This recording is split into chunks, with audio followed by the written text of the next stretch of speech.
The sunlight glinted off the marina, bouncing in sharp streaks across the polished deck of the yacht.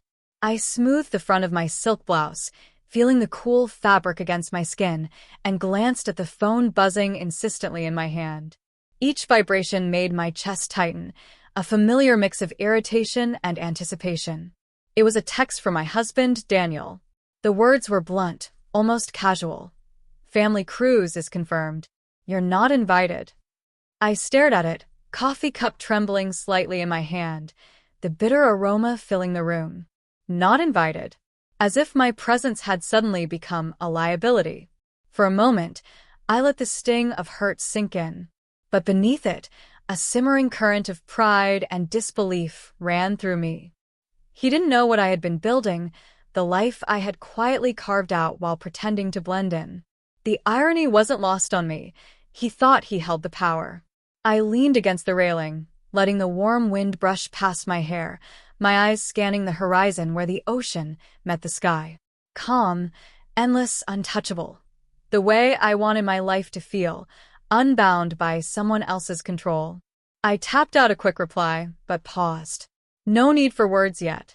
Sometimes, silence carries a louder message. I remember the night like it was yesterday, though it had been years. The dining room was sweltering, filled with the clinking of silverware and low hum of my husband's family chatter. I had suggested something simple, a change, a compromise, a small investment idea, but it had landed like a grenade. Daniel's father leaned back in his chair, his eyes narrowing. "Madison, maybe you should let the men handle this. It's complicated." His words were wrapped in civility, but the sting was unmistakable. I felt my face flush, a lump rising in my throat, my hands gripping the edge of the table until my knuckles turned white. Daniel didn't say a word at first. I caught a flicker of hesitation in his eyes, but then he looked away, dismissive, and my suggestion was silenced by polite nods and murmurs. That night, I realized something painful. Even the person I trusted most could see me as less than capable. I left the table quietly, the polished wooden floors cold beneath my heels, and stepped into the quiet night air. The city lights reflected in the pool below, a kaleidoscope of distant dreams I didn't dare touch yet. My grandmother's words echoed in my mind. "You don't need their permission to claim your worth, Madison. Plant your seeds, water them, and watch them grow. One day, they'll have to notice." Her gift, a delicate silver compass, had always sat on my dresser, a symbol that I was navigating my own life. That night, I traced its edges and made a decision. No more waiting for validation. No more hiding behind his shadow.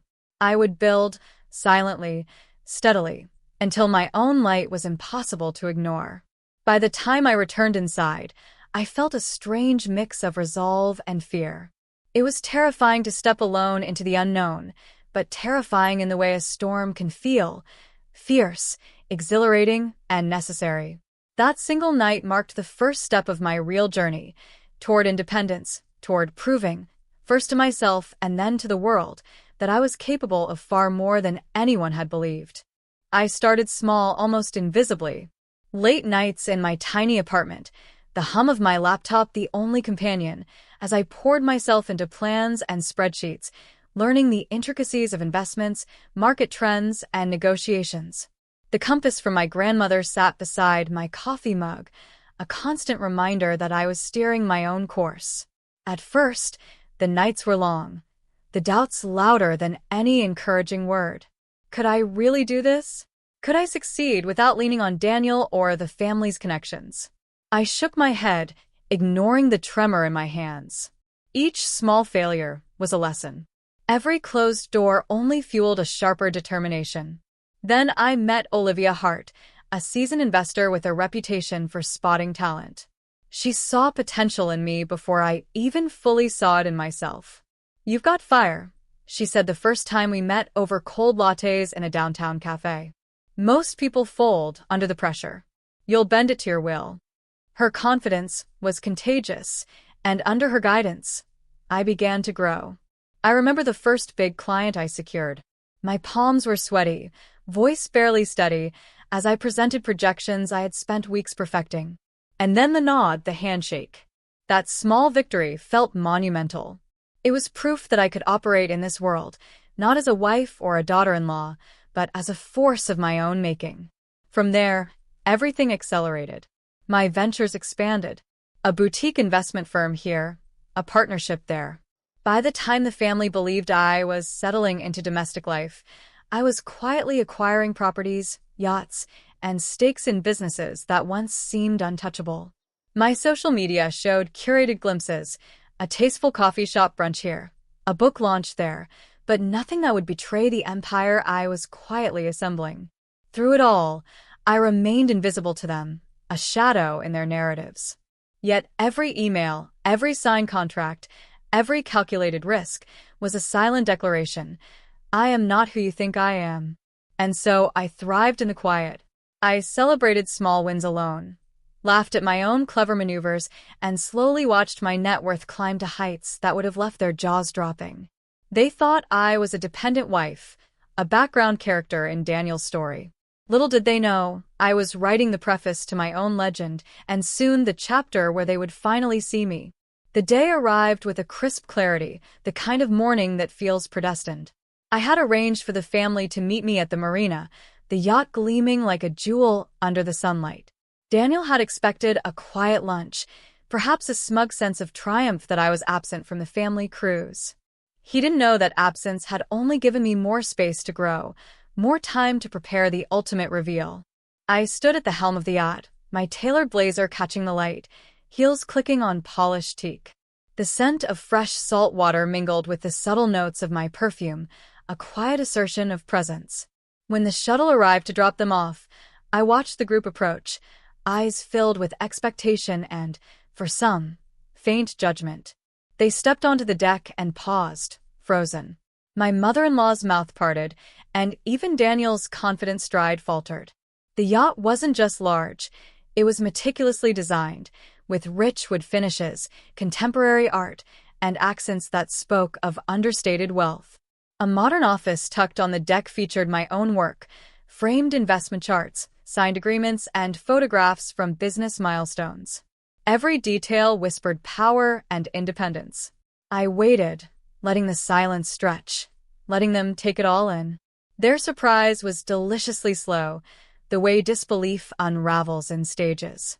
Finally, I spoke, my voice calm, measured, and deliberate. Daniel, everyone welcome aboard. I assume you all came expecting, well, a passenger. Someone along for the ride. But you're looking at the owner. Daniel's jaw tightened. Owner? Of this? I smiled faintly and gestured to the yacht. Yes. And more than that, I've built multiple investments, acquired properties, and expanded ventures you didn't even know existed.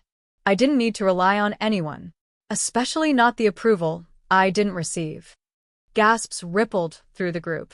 My mother-in-law's hands trembled as she clutched her pearls, and Daniel's siblings looked around, a mixture of awe and shame washing over them.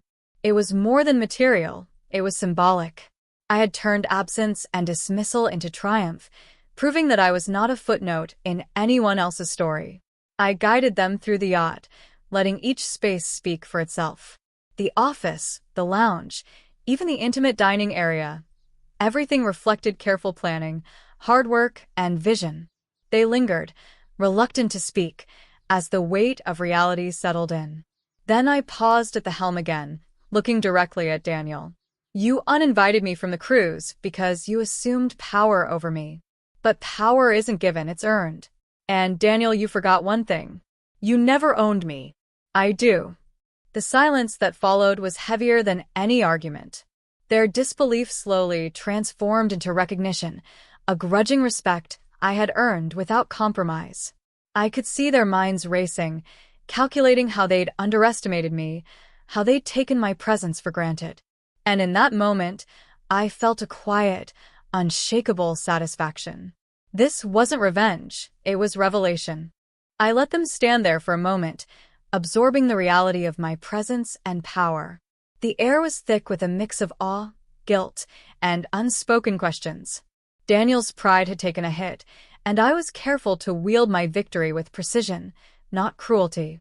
Let's be clear, I began, my voice calm but firm. This isn't about humiliation.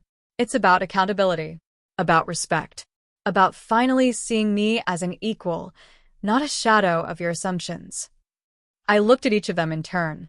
Daniel, I will continue to share life with you, but only if we are partners in truth. No more secrets, no more dismissal. You will attend board meetings with me when I ask, you will listen, and you will respect my decisions. His face paled, but I continued without hesitation. Mom, Dad, and everyone else, you assumed absence meant weakness. I'm giving you a chance to grow with me, but it comes with conditions. Any request for support or involvement must be approached with honesty, humility, and genuine effort. Toxic patterns will not be tolerated. I gestured toward the yacht, the office, the life I had built. Each of you must take responsibility for your own ambitions.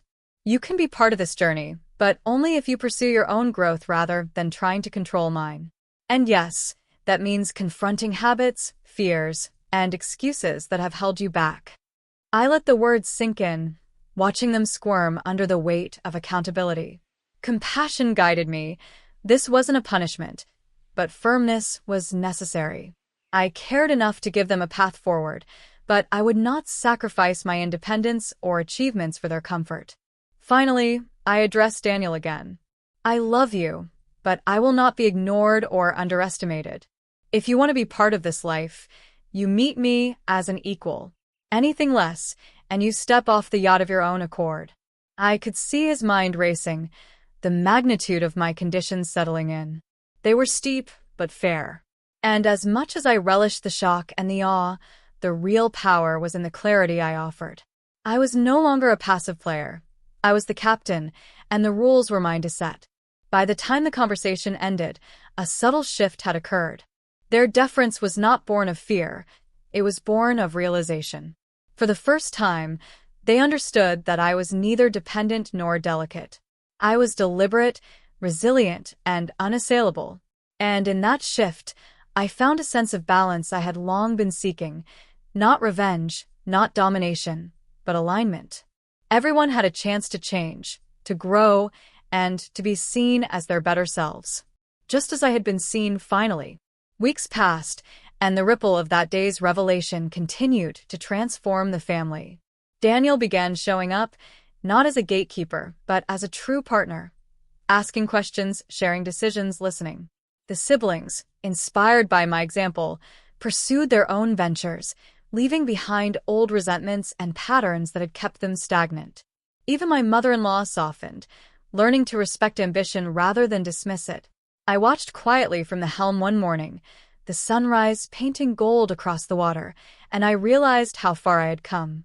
The hurt, the exclusion, the quiet nights of struggle, all of it had been necessary. Each challenge had carved strength into me, teaching resilience, patience, and self-respect. I no longer needed validation from anyone. I only needed clarity about my own worth. My grandmother's silver compass sat in my office, catching the first light. I traced its edges and smiled, remembering her words from that night years ago. Plant your seeds, Madison. Watch them grow. I had planted, and now, everything had flourished beyond even my own expectations. I thought of the family cruise that Daniel had tried to use as a weapon against me. It no longer mattered. I wasn't simply invited or uninvited. I was the one charting the course. I was the owner, the navigator, the one who determined who joined the journey. Sitting on the deck, the wind brushing my hair, I took a deep breath and let the calm wash over me. Power was not in the control of others. It was in claiming your own, quietly, confidently, and without apology. And in that quiet triumph, I felt it fully. The independence, the authority, the grace of someone who had endured, grown, and finally stood unshakable. I smiled, looking out over the endless horizon, and whispered to no one in particular. I am the captain of my life, and no one, not even those I loved, will steer me again.